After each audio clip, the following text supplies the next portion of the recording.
हिंदू पौराणिक कथाओं में रामायण और महाभारत का नाम सबसे पहले लिया जाता है।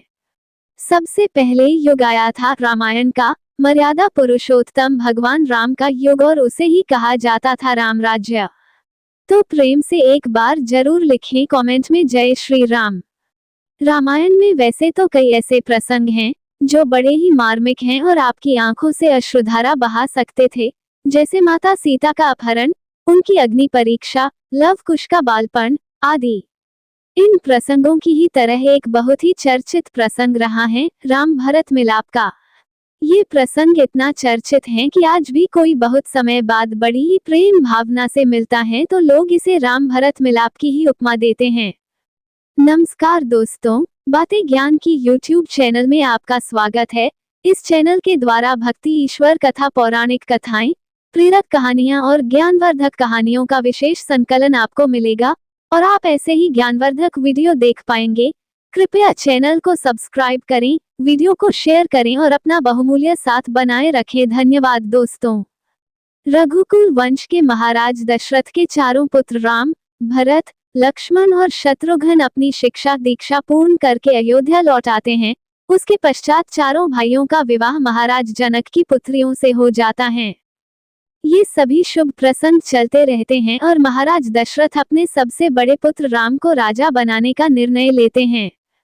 इस निर्णय से सभी प्रसन्न होते हैं, परंतु महारानी कैकेयी की दासी मंथरा इस संबंध में कैकेयी के मन में विष घोलती हैं और राम को राजा न बनने देने के लिए कैकेयी को उकसाती हैं। वैसे तो महारानी कैकेयी राम से बहुत प्रेम करती थी, परंतु वे उस समय मंथरा की बातों में आ जाती हैं और इसी कारण उन्होंने महाराज दशरथ को विवश कर दिया कि वे भगवान राम को 14 वर्षों का वनवास दें और भरत को राज्य दे।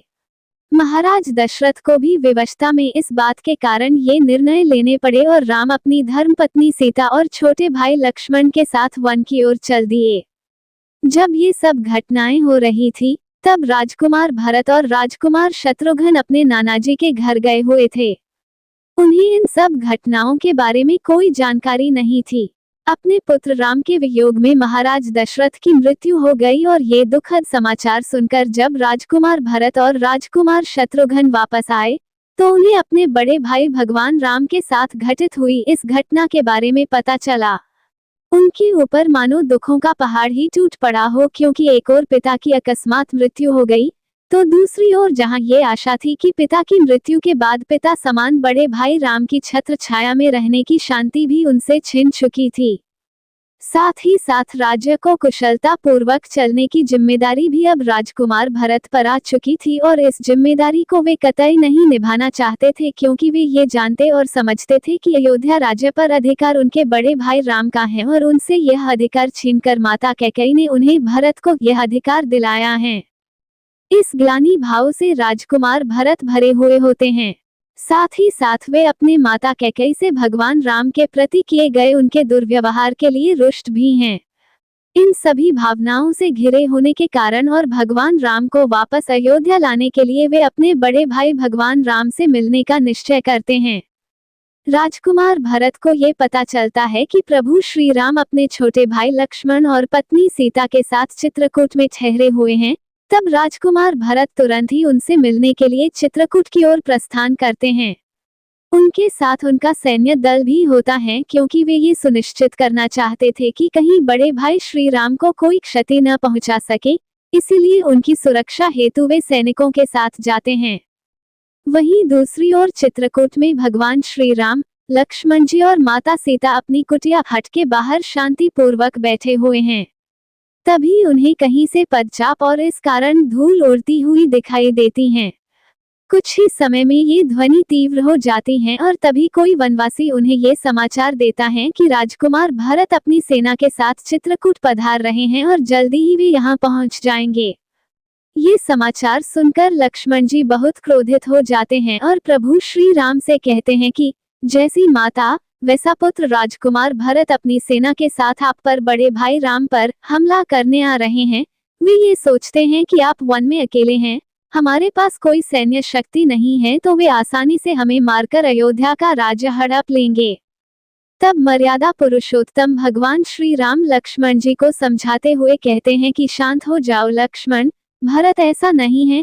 उसके विचार बहुत ही उच्च हैं और उसका चरित्र बहुत ही अच्छा है, बल्कि वो तो स्वप्न में भी अपने भाई के साथ ऐसा कुछ नहीं कर सकता। इस पर भी लक्ष्मण जी का क्रोध शांत नहीं होता और वे कहते हैं कि राजकुमार भरत अपने उद्देश्य में कभी सफल नहीं होंगे और जब तक लक्ष्मण जीवित हैं, ऐसा नहीं होगा। राजकुमार भरत अपने बड़े भाई राम से मिलने को आतुर हैं और इसी कारण वे अपनी सेना में सबसे आगे चल रहे हैं और उनके साथ तीनों माताएं, कुल गुरु, महाराज जनक और अन्य श्रेष्ठी जन भी हैं। ये सभी मिलकर प्रभु श्री राम को वापस अयोध्या ले जाने के लिए आए हैं। जैसे ही राजकुमार भरत अपने बड़े भाई श्री राम को देखते हैं, वे उनके पैरों में गिर जाते हैं और उन्हें दंडवत प्रणाम करते हैं।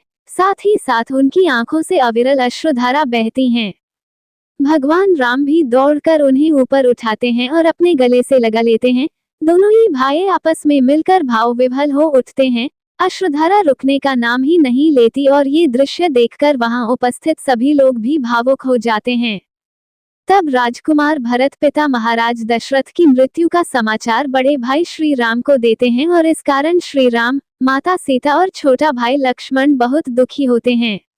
भगवान राम नदी के तट पर अपने पिता महाराज दशरथ को विधि विधान अनुसार श्रद्धांजलि देते हैं और अपनी अंजलि में जल लेकर अर्पण करते हैं। अगले दिन जब भगवान राम, भरत आदि पूरा परिवार, महाराज जनक और सभासद आदि बैठे होते हैं तो भगवान राम अपने अनुज भ्राता भरत से वन आगमन का कारण पूछते हैं। तब राजकुमार भरत अपनी मंशा उनके सामने उजागर करते हैं कि वे उनका वन में ही राज्याभिषेक करके उन्हें वापस अयोध्या ले जाने के लिए आए हैं और अयोध्या की राज्य काज संबंधी जिम्मेदारी उन्हें ही उठानी है। वे ऐसा कहते हैं। महाराज जनक भी राजकुमार भरत के इस विचार का समर्थन करते हैं, परंतु श्री राम ऐसा करने से मना कर देते हैं। वे अयोध्या लौटने को सहमत नहीं होते क्योंकि वे अपने पिता को दिए वचन के कारण बंधे हुए हैं।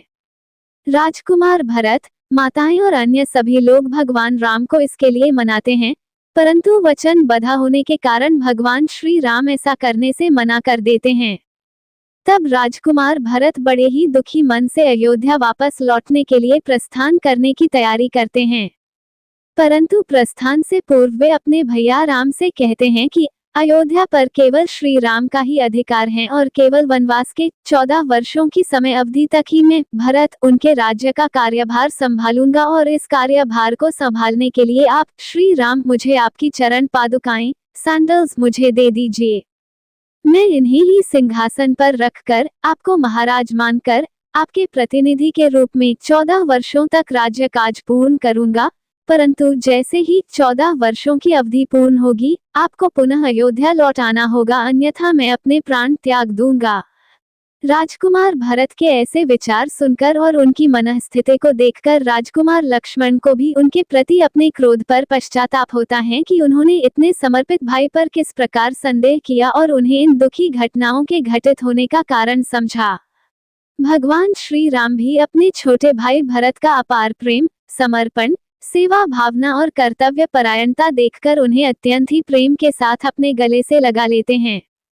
वे अपने छोटे भाई राजकुमार भरत को अपनी चरण पादुकाएं देते हैं और साथ ही साथ भरत के प्रेम पूर्ण आग्रह पर ये वचन भी देते हैं कि जैसे ही 14 वर्षों की वनवास की अवधि पूर्ण होगी वे अयोध्या वापस लौट आएंगे। अपने बड़े भाई श्री राम के इन वचनों को सुनकर राजकुमार भरत थोड़े आश्वस्त होते हैं और उनकी चरण पादुकाओं को बड़े ही सम्मान के साथ अपने सिर पर रखकर बहुत ही दुखी मन से अयोध्या की ओर प्रस्थान करते हैं। अन्य सभी परिवार जन भी एक दूसरे से बड़े ही दुखी मन से विदा लेते हैं। जब राजकुमार भरत अपने राज्य अयोध्या लौटते हैं तो प्रभु श्री राम की चरण पादुकाओं को राज्य के सिंहासन पर सुशोभित करते हैं और वे स्वयं अपने बड़े भाई श्री राम की ही तरह सन्यासी वस्त्र धारण करके उन्हीं की तरह जीवन यापन करने का निश्चय करते हैं। वे अयोध्या के पास स्थित नंदीग्राम में एक साधारण सी कुटिया में रहते हैं और यहीं से प्रभु श्री राम के प्रतिनिधि के रूप में संपूर्ण राजकाज संभालते हैं और अपने भाई श्री राम के राज्य की रक्षा करते हैं।